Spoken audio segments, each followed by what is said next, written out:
चलो स्टार्ट करते हैं कंपनी की बैलेंस शीट को देखना।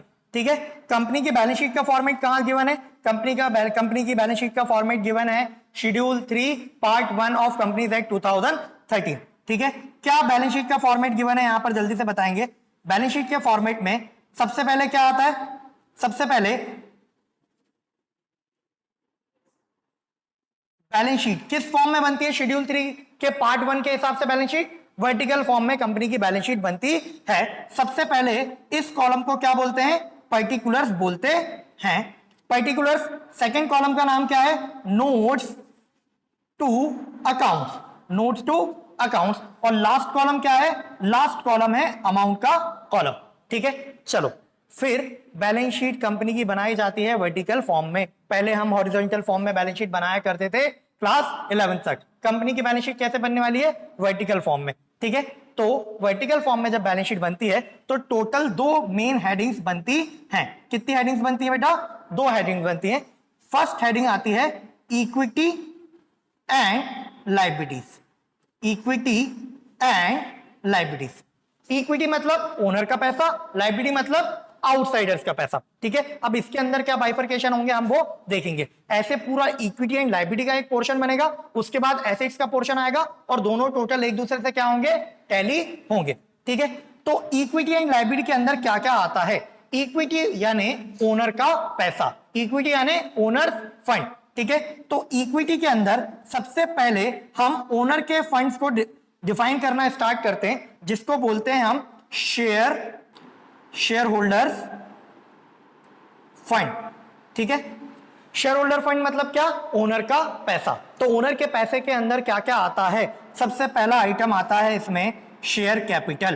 क्या आता है सबसे पहला item? Share capital. Share capital मतलब क्या? कंपनी की कैपिटल को छोटे छोटे पीसेस में, छोटे छोटे पोर्शंस में डिवाइड किया जाता है, जिसको क्या कहा जाता है? शेयर ऑफ कैपिटल या शेयर कैपिटल। तो जब शेयर कैपिटल को डिफाइन करना हो तो टोटल क्या क्या आ सकता है शेयर कैपिटल में? सबसे पहले authorise share capital. Authorise share capital क्या होती है? कंपनी जितना maximum number of shares public में इशू करके फंड्स रेज कर सकती है उसको क्या बोलते हैं? Authorise share capital. एमओए में मतलब एमओए में डिफाइंड अमाउंट क्या कहलाता है? ऑथराइज। ठीक है, ऑथराइज शेयर कैपिटल। ऑथराइज के बाद क्या आता है? फ्लो चार्ट है पूरा। सेकंड चीज क्या आती है? ऑथराइज में से कंपनी कितना इशू कर रही है वो इशूड शेयर कैपिटल, और अनइशूड ऑटोमेटिकली पता चल जाएगी। ठीक है, फिर इशूड के भी 2 पार्ट होंगे। इशूड क्या होती है? इशूड वो शेयर कैपिटल कंपनी को लाइक से 10 लाख पब्लिक से रेज कर सकती थी कंपनी ने डिसाइड किया कि अभी उसको सिर्फ 5 लाख की जरूरत है, तो 10 लाख क्या हो गया? Authorise share capital. कहां लिखा होगा ये? एमओए में, मेमोरेंडम ऑफ एसोसिएशन में। उसके बाद सेकंड चीज आती है, कंपनी को अभी जरूरत है सिर्फ 5 लाख की, तो कंपनी ने इशू कितना किया? 5 लाख रुपीज, 5 लाख के शेयर्स इशू किए, तो उसको क्या बोलेंगे? Issued share capital. तो इशूड शेयर कैपिटल क्या होती है? वो शेयर कैपिटल का वो पार्ट जो कंपनी ने पब्लिक में ऑफर किया है कि वो पब्लिक आकर उसको सब्सक्राइब करे। ठीक है, अब इसके बाद आता है इशूड शेयर कैपिटल के 2 पार्ट हो सकते हैं, एक सब्सक्राइब और एक अनसब्सक्राइब। सब्सक्राइब शेयर कैपिटल मतलब ऐसा कैपिटल, इशूड कैपिटल का वो पार्ट जिसको खरीदने के लिए पब्लिक ने एप्लीकेशन दी है, वो क्या कहलाएगी? Subscribe share capital. और बाकी क्या कहलाएगी? Unsubscribe share capital. लाइक से कंपनी ने टोटल कितना इशू किया? 5 लाख के शेयर्स इशू किए, 5 लाख में से 4,50,000 के शेयर्स लोगों ने खरीदने के लिए एप्लीकेशन दी, तो सब्सक्राइब कितना कहलाएगा? 4,50,000। अब ये सब्सक्राइब के 2 पार्ट बन सकते हैं। कौन कौन से 2 पार्ट? एक तो subscribe and fully paid up और एक subscribe but not fully paid up. तो subscribe and fully paid up मतलब क्या होगा कि कंपनी ने उन शेयर्स पर पूरा पैसा मांगा है और शेयर होल्डर ने वो अमाउंट पे भी कर दिया है, तो उसको अपन क्या बोलेंगे? Subscribe and fully paid up. और subscribe but not fully paid up मतलब क्या? कि कंपनी ने पैसा मांगा है बट शेयर होल्डर ने अभी पैसा दिया नहीं है। आ गई क्या बात समझ में? चलो, तो शेयर कैपिटल में टोटल इतना बाइफरकेशन आ सकता है। वो बाइफरकेशन कहां पर दिखेगा? नोट्स टू अकाउंट्स में दिखेगा। बैलेंस शीट के फेस पर सिर्फ कितना दिखेगा? अमाउंट ऑफ शेयर कैपिटल दिखेगा। ठीक है, अच्छा एक बात और, शेयर्स में कितने टाइप के शेयर हो सकते हैं कंपनी के पास? 2 टाइप के शेयर हो सकते हैं, एक तो इक्विटी शेयर और एक प्रेफरेंस शेयर। तो दोनों के ही रिस्पेक्ट में इतनी पूरी बातें आ सकती हैं। क्या क्या?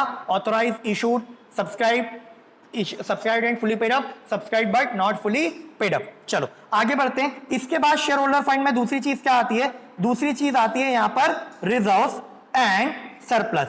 Reserves and surplus. क्या होते हैं रिजर्व्स? कंपनी ने अपने फ्यूचर के लिए प्रॉफिट में से कुछ अमाउंट अलग करके रख रखा है, तो उसको क्या कहते हैं? रिजर्व्स कहते हैं। ठीक है, रिजर्व कितने प्रकार के हो सकते हैं? कैपिटल रिजर्व हो सकता है, सिक्योरिटी प्रीमियम रिजर्व हो सकता है, कैपिटल रिडम्पशन रिजर्व हो सकता है, रिवैल्यूएशन रिजर्व हो सकता है, इन्वेस्टमेंट फ्लक्चुएशन रिजर्व हो सकता है, डिवेंचर रिडम्पशन रिजर्व हो सकता है। कुछ भी रिजर्व्स, कितने भी तरीके के रिजर्व्स हो सकते हैं, मतलब अलग अलग नाम से कंपनी अपने फंड्स को, मतलब प्रॉफिट को अलग करके रख सकती है किसी भी रिजर्व्स के नाम से। ठीक है, रिजर्व्स क्यों बनाए जाते हैं? ताकि कंपनी की फाइनेंशियल पोजीशन स्ट्रांग हो सके, फ्यूचर में जब उसको पैसे की जरूरत पड़ेगी तो रिजर्व्स में से पैसा विड्रॉ करके यूज कर सकती है। और ये सरप्लस का क्या फंड है? कंपनी जो प्रॉफिट कमाती है, नेट प्रॉफिट में से एप्रोप्रिएशंस किए जाते हैं। ठीक है, एप्रोप्रिएशंस करने के बाद जो प्रॉफिट बचता है उसको क्या कहते हैं? सरप्लस ऑफ एसपीएल, जो रिमेनिंग बच जाता है। बेटा वो पैसा भी किसका है? ऑब्वियसली ओनर का।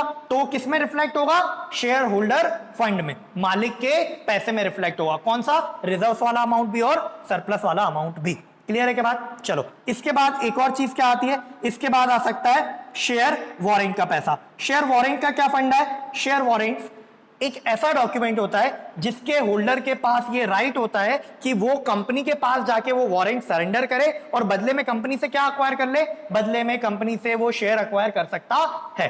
तो वो भी कहां कंसीडर किए जाते हैं? शेयर होल्डर फंड में कंसीडर किए जाते हैं। ठीक है, फिर इसके बाद एक हेडिंग और आती है यहां पर। क्या हेडिंग आती है? जिसको बोलते हैं share application money receive, share application money receive allotment pending, allotment pending. इसका मतलब क्या हुआ? लेट से कंपनी ने फाइनेंशियल ईयर एंड होने के आसपास कभी क्या किया? शेयर्स इशू करे। ठीक है, ईयर एंड आ गया लेकिन कंपनी लोगों को शेयर्स अलॉट नहीं कर पाई, तो एप्लीकेशन मनी तो कंपनी को रिसीव हो चुकी होगी, तो वो अमाउंट कहां पर दिखेगा? जस्ट शेयर होल्डर फंड के नीचे दिखेगा, जस्ट शेयर होल्डर फंड के नीचे दिखेगा। क्या? Share application money allotment pending. ऐसा पैसा जिसके अगेंस्ट, ऐसे शेयर्स जिसके अगेंस्ट कंपनी को एप्लीकेशन मनी रिसीव हो चुका है बट कंपनी ने अभी शेयर्स अलॉट नहीं किए हैं, तो उसको क्या बोलेंगे? उसको कहां पर दिखाएंगे? शेयर होल्डर फंड के जस्ट नीचे। ठीक है, तो शेयर होल्डर फंड में टोटल कितने आइटम आ रहे हैं? 3 आइटम आ रहे हैं, share capital, reserve and surplus और शेयर वारंट का अमाउंट। ठीक है, और share application money allotment pending का अमाउंट कहां पर आएगा? अलग से आएगा। क्लियर है के बाद? चलो लिसन, मैंने बताया कि बैलेंस शीट में फर्स्ट हेडिंग क्या आती है? बैलेंस शीट में फर्स्ट हेडिंग आती है equity and liability, equity and liability. तो अपन ने अभी क्या डिफाइन कर दिया? इक्विटी मतलब ओनर का पैसा। तो अपन क्या डिफाइन कर चुके हैं? ओनर का पैसा डिफाइन कर चुके हैं। इसके बाद सेकंड चीज क्या आती है यहां पर? यहां पर लायबिलिटीज को डिफाइन करना अब मुझे बाकी है। बोलो हाँ। ठीक है, मैं पूरा इक्विटी को डिफाइन कर चुका हूं, लायबिलिटी को डिफाइन करना बाकी है। इक्विटी मतलब इनसाइडर फंड, ओनर्स का पैसा। लायबिलिटी मतलब आउटसाइडर फंड, बाहर वालों का पैसा। तो ये जो आउटसाइडर फंड है इसको 2 पार्ट में बांटा जा सकता है। कितने पार्ट में? 2 पार्ट में बांटा जा सकता है। एक तो करेंट लायबिलिटीज और एक नॉन करेंट लायबिलिटीज। एक क्या? एक नॉन करेंट लायबिलिटी और एक करेंट लायबिलिटीज। क्या डिफाइन कर रहे हैं अपन? आउटसाइडर्स का पैसा, यानी क्या? हमारा लायबिलिटीज का अमाउंट। तो लायबिलिटीज के अमाउंट को 2 पार्ट में बांटा जा सकता है, नॉन करेंट और करेंट। पहले तो ये समझ लेते हैं ये नॉन करेंट और करेंट क्या है। ऐसी कोई भी लायबिलिटी, सिंपल वर्ड में अगर समझे, ऐसी कोई भी लायबिलिटी जिसको मुझे बैलेंस शीट डेट से 12 मंथ्स के बियॉन्ड कहीं जाकर पेमेंट करना है। कब? 12 मंथ्स या ऑपरेटिंग साइकिल के बाद अगर किसी लायबिलिटी की पेमेंट करना है तो उसको मैं क्या बोलूंगा? Non current liability. लायबिलिटी मतलब क्या होता है? जिसके बदले में हमें कुछ पे करना हो। ठीक है, तो अगर लायबिलिटी की पेमेंट मुझे 12 मंथ्स के ऑपरेटिंग साइकिल के बाद करनी है, किस डेट से देखेंगे? बैलेंस शीट के डेट से देखेंगे, यानी उसको रिपोर्टिंग डेट भी बोला जाता है। तो अगर रिपोर्टिंग डेट से 12 मंथ के बाद कोई लायबिलिटी पेबल है या ऑपरेटिंग साइकिल के बाद कोई लायबिलिटी पेबल है तो उसको क्या बोलेंगे? Non current liability. और अगर ऐसा नहीं है, मतलब 12 मंथ से ऑपरेटिंग साइकिल से कम में पेबल है, 12 मंथ से पहले पे करना है वो हमें, तो उसको क्या बोलेंगे? Current liability. चलो आगे बढ़ते हैं। टोटल नॉन करेंट लायबिलिटी में 4 एलिमेंट्स है। कितने एलिमेंट्स है? 4 एलिमेंट्स। क्या क्या है? पहला आइटम आता है नॉन करेंट लायबिलिटी में long term borrowings. Long term borrowings, long term borrowings मतलब, बोरोइंग्स मतलब क्या होता है? हमने मनी बोरो कर रखा है। ठीक है, तो लॉन्ग टर्म बोरोइंग्स में आएगा। ठीक है, लॉन्ग टर्म बोरोइंग्स में आ क्या क्या सकता है? देखो, लॉन्ग टर्म बोरोइंग्स में डिबेंचर से लिया हुआ पैसा आ सकता है, डिबेंचर्स। फिर कहां से पैसा लिया हुआ आ सकता है, बैंक से लिया हुआ लोन आ सकता है, बैंक लोन, ठीक है। किसी पब्लिक फाइनेंशियल इंस्टीट्यूशन से लिया हुआ लोन आ सकता है, ठीक है। फिर क्या आ सकता है, पब्लिक डिपॉजिट के थ्रू लिया हुआ पब्लिक से पैसा आ सकता है, ठीक है। या फिर किसी और मोड से लिया हुआ पैसा, कोई भी ऐसा पैसा जो मैंने लॉन्ग टर्म के लिए बोरो कर रखा हो, उसको क्या बोल दूंगा, लॉन्ग टर्म बोरिंग्स। आ गई क्या बात समझ में? चलो आगे बढ़ते हैं। नॉन करेंट लायबिलिटी के अंदर पहला आइटम क्या है, long term borrowings. Second item क्या आता है, सेकंड आइटम आता है डेफर्ड टैक्स लायबिलिटी। क्या, डेफर्ड टैक्स लायबिलिटी। ये डेफर्ड टैक्स लायबिलिटी का क्या फंडा है, AS 22 में कवर होता है। AS 22 accounting for incomes, income taxes, वहां पर दिया हुआ है।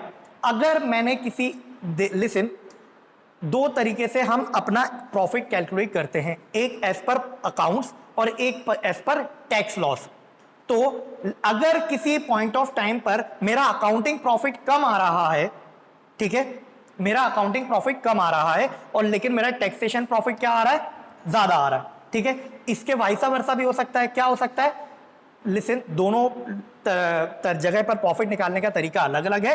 अकाउंटिंग प्रॉफिट हम अकाउंटिंग प्रिंसिपल्स फॉलो करके निकालते हैं और टैक्सेशन का प्रॉफिट हम टैक्स लॉस को फॉलो कर निकालते हैं। तो अगर किसी पॉइंट ऑफ टाइम पर मैंने अभी टैक्स कम भरा है और फ्यूचर में मुझे टैक्स भरना पड़ेगा, ऐसा कब होगा, ऐसा तब होगा कि मेरे एज पर अकाउंटिंग इनकम मेरी ज्यादा है लेकिन टैक्स लॉ बोल रहा है नहीं नहीं इतनी इनकम आपकी नहीं है, तो मुझे अभी टैक्स कम भरना पड़ेगा, फ्यूचर में मुझे ज्यादा टैक्स भरना पड़ेगा।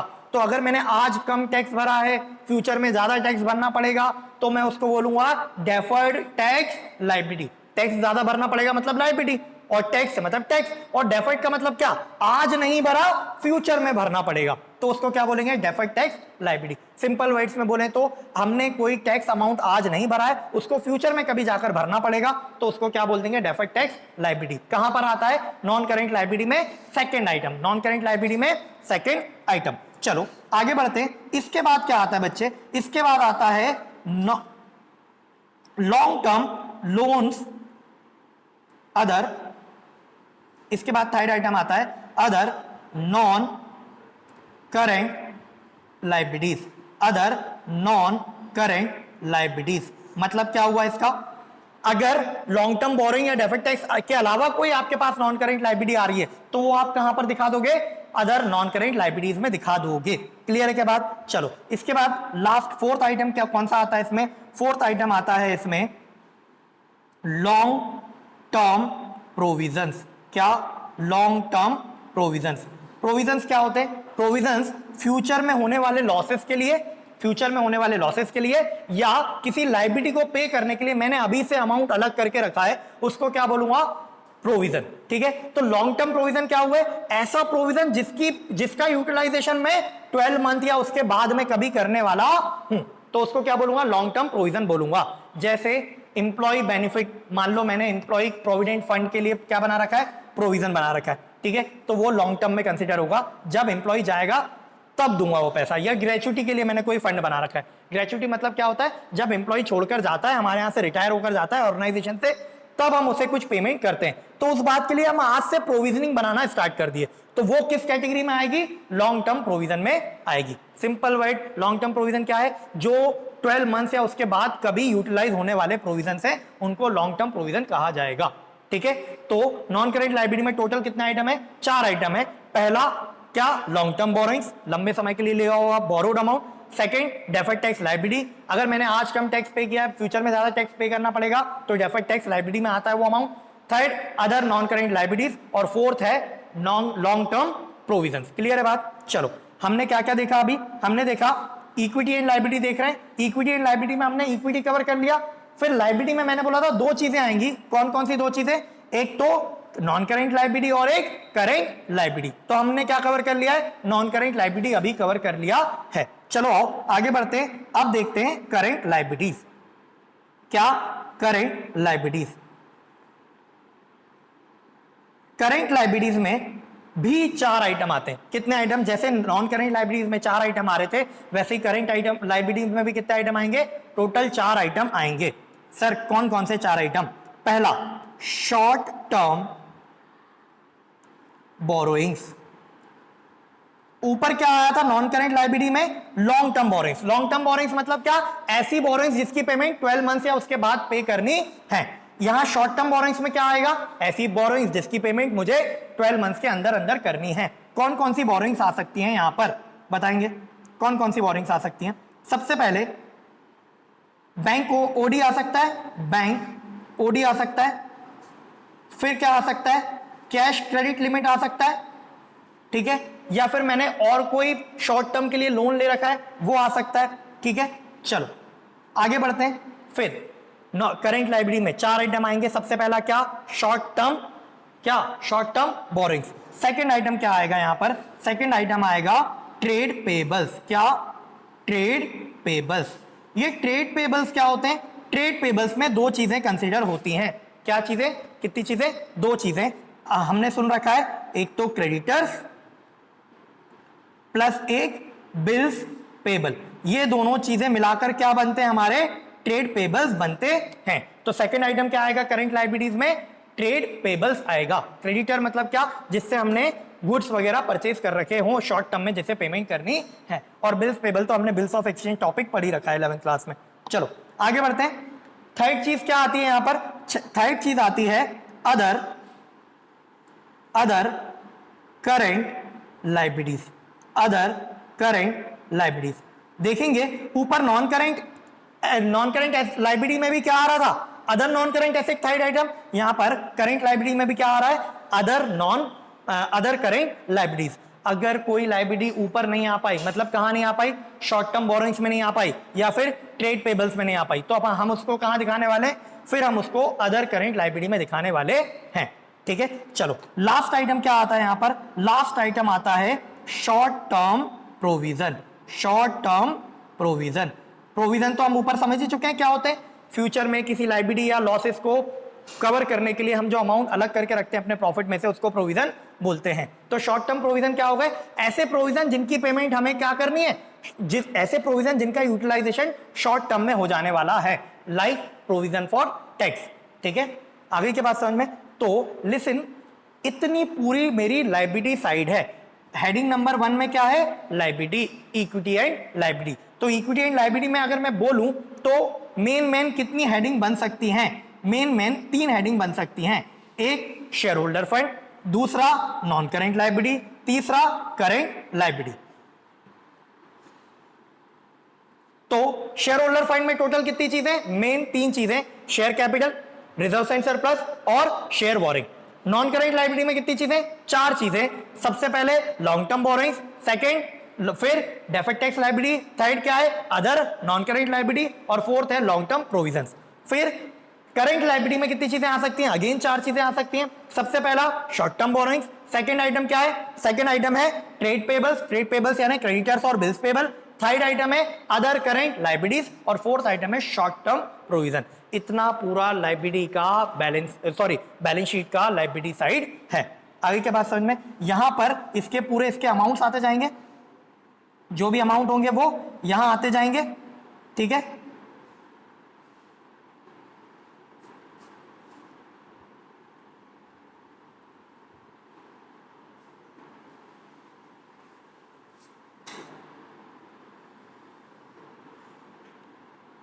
अमाउंट आएंगे और यहां पर हम क्या कर देंगे? अपनी बैलेंस शीट की लाइबिलिटी साइड का टोटल लगा देंगे, ठीक है। बैलेंस शीट की लाइबिलिटी साइड का टोटल लगा देंगे और यहां हमारी बैलेंस शीट की लाइबिलिटी साइड पूरी कंप्लीट हो जाएगी, ठीक है। लाइबिलिटी में क्या हेडिंग? लाइबिलिटी वाले पोर्शन की हेडिंग क्या है? Equity and liability. उसके अंदर 3 सब हेडिंग क्या बनती हैं? सबसे पहले शेयर होल्डर फंड, दूसरा नॉन करेंट लाइबिलिटी, तीसरा करेंट लाइबिलिटी, ठीक है। आगे बढ़ते हैं। बैलेंस शीट में दूसरी चीज और क्या आएगी? फर्स्ट हेडिंग थी equity and liability, second heading है एसेट्स।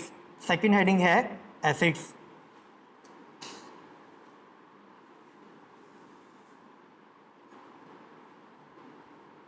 सेकंड हेडिंग क्या है? एसेट्स। एसेट्स को 2 पार्ट में बांटा जाएगा। एसेट्स को 2 पार्ट में बांटा जाएगा। कौन से 2 पार्ट्स में? पहला पार्ट है नॉन करेंट एसेट्स और दूसरा current assets. Non current asset बेटा लाइबिलिटी में लाइबिलिटी क्या होती है? पे करना पड़ता है। एसेट से क्या होता है? अमाउंट रिसीव होता है, ठीक है, अमाउंट या बेनिफिट रिसीव होता है एसेट से। तो ऐसी कोई भी एसेट जिससे ड्यू अमाउंट या फिर बेनिफिट 12 मंथ्स के बाद मिलने वाला है उसको क्या बोलेंगे? Non current asset. और ऐसी एसेट जिससे 12 मंथ्स के अंदर मिल जाने वाला है उसको बोलेंगे करेंट एसेट। यहां पर ऑपरेटिंग साइकिल वर्ड भी इस्तेमाल किया जाएगा। क्लियर के बाद चलो आगे देखते हैं। बेटा ये किसके अकॉर्डिंग देख रहे हैं अपन balance sheet? Schedule 3 part 1 of companies act 2013 के अकॉर्डिंग बैलेंस शीट देख रहे हैं, जिसमें हम इक्विटी पोर्शन कवर कर चुके हैं। अब कौन सा कवर करने वाले? एसेट पोर्शन कवर करने वाले हैं। एसेट में पहली हेडिंग कौन सी है? Non current asset. चलो अब नॉन करेंट एसेट में टोटल 5 हेडिंग आएंगी। कितनी? टोटल 5 आइटम आ सकते हैं। क्या क्या 5 आइटम आएंगे सर? पहला आइटम आएगा फिक्स्ड एसेट्स। पहला क्या है? Fixed assets. अब ना इस फिक्स्ड एसेट के अंदर भी काफी कुछ आता है। फिक्स्ड एसेट के अंदर भी काफी कुछ आता है। क्या क्या आ सकता है? फिक्स्ड एसेट क्या होती है? ऐसी एसेट जो लंबे समय तक हमें बिजनेस में यूज होने वाली है या बेनिफिट देने वाली है। एसेट से क्या होता है? एसेट से हमें बेनिफिट मिलता है, ठीक है, एसेट से हमें बेनिफिट मिलता है या तो अमाउंट मिलेगा, ठीक है। तो ऐसी एसेट जो हमें 12 मंथ या उसके बियॉन्ड तक यूज में आने वाली है उसको क्या बोलेंगे? Fixed asset. तो बेटा फिक्स्ड एसेट के अंदर फिक्स्ड एसेट काय में आएगी? नॉन करेंट एसेट में। फिक्स्ड एसेट के अंदर भी क्या क्या आता है देखो। सबसे पहले फिक्स्ड एसेट कितने टाइप की हो सकती है? एक तो tangible fixed asset, tangible fixed assets. Tangible fixed assets का मतलब क्या? ऐसी एसेट्स जिनको हम फील कर सकते हैं, देख सकते हैं, छूकर फील कर सकते हैं, उनको क्या बोलेंगे? Tangible fixed asset. Like furniture, like machinery, like building, like vehicle etcetera, ठीक है। ऐसी एसेट जो दिखाई दे रही हैं और जिनको फील किया जा सकता है, जिनके प्रेजेंस को फिजिकली, उनको क्या बोलेंगे? Tangible fixed asset. दूसरा क्या होता है? Intangible fixed asset. दूसरा क्या है? Intangible fixed assets. Intangible fixed assets क्या होती हैं? इंटेंजिबल फिक्स्ड एसेट्स वो एसेट्स होती हैं जो मुझे दिख नहीं रही हैं लेकिन जिनका एग्जिस्टेंस है, like copyright, patent, trademark, goodwill. ये सारी कौन सी एसेट्स हैं? इंटेंजिबल एसेट्स हैं, ठीक है। चलो फिर आगे बढ़ते हैं। फिक्स्ड एसेट के अंदर मैं बता रहा हूं कि बैलेंस शीट में क्या क्या आएगा। पहला आइटम टेंजिबल फिक्स्ड एसेट, दूसरा इंटेंजिबल फिक्स्ड एसेट, तीसरा क्या आ सकता है? तो तीसरा आइटम आएगा capital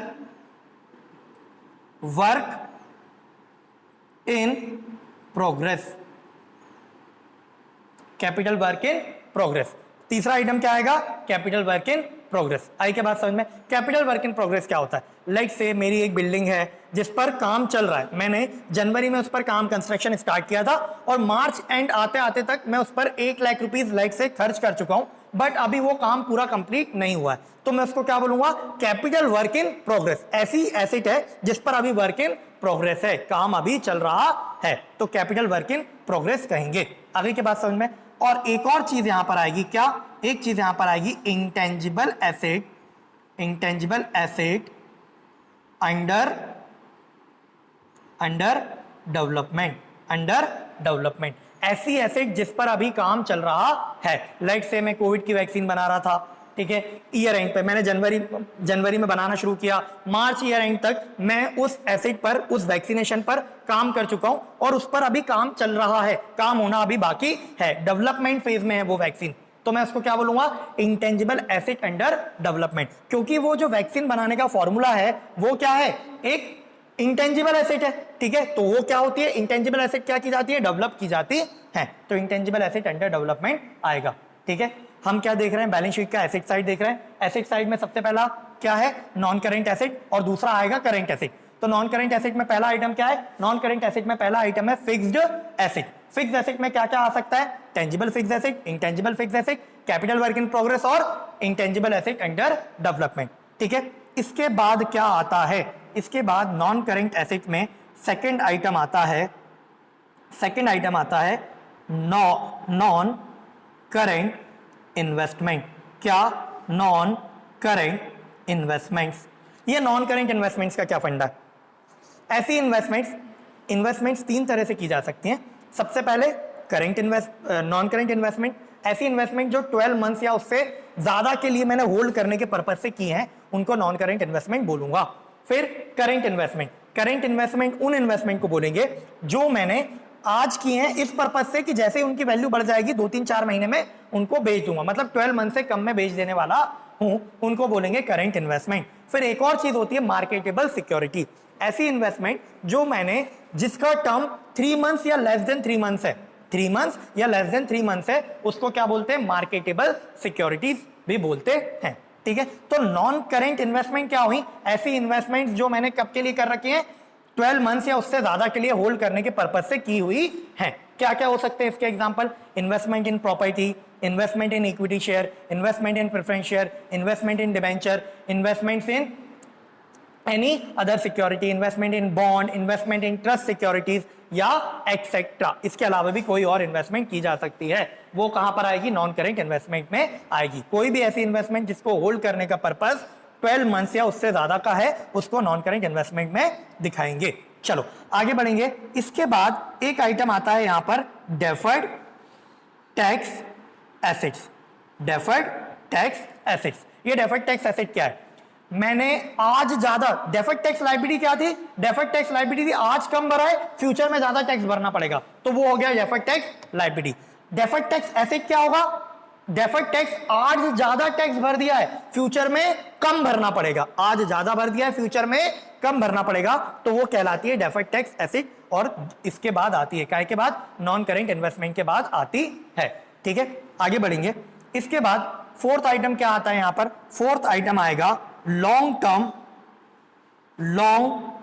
term loans and advances, long term loans and advances. ये long term loans and advances क्या है, ऊपर देखिए हमने लॉन्ग टर्म बोरोइंग्स कर रखी थी, मतलब हमने पैसा ले रखा है, और long term loans and advance क्या, हमने लोगों को पैसा दे रखा है, हमने लोगों को पैसा दे रखा है। तो long term loan and advance में क्या आएगा, हमने किसी को अगर 12 मंथ्स या उससे ज्यादा के लिए लोन दे रखा है, किसी थर्ड पार्टी को लोन दे रखा है हमने, तो वो यहां पर आएगा। या फिर हमने कोई एडवांस दे रखा है, लाइक मैंने कोई प्रॉपर्टी रेंट पर लिए, तो रेंट पर लिए तो मैंने उसको क्या दिया होगा, एडवांस डिपॉजिट किया होगा, सिक्योरिटी डिपॉजिट का अमाउंट, तो सिक्योरिटी डिपॉजिट लाइक से 3 सालों के लिए, तो वो क्या कहलाएगा, लॉन्ग टर्म, क्या किस में आ जाएगा, एडवांसेस में आ जाएगा। क्लियर है के बाद long term loan and advances. ठीक है, इसके बाद लास्ट आइटम आता है, टोटल 5 आइटम आते हैं नॉन करेंट एसेट्स में, लास्ट आइटम आता है other non current assets, other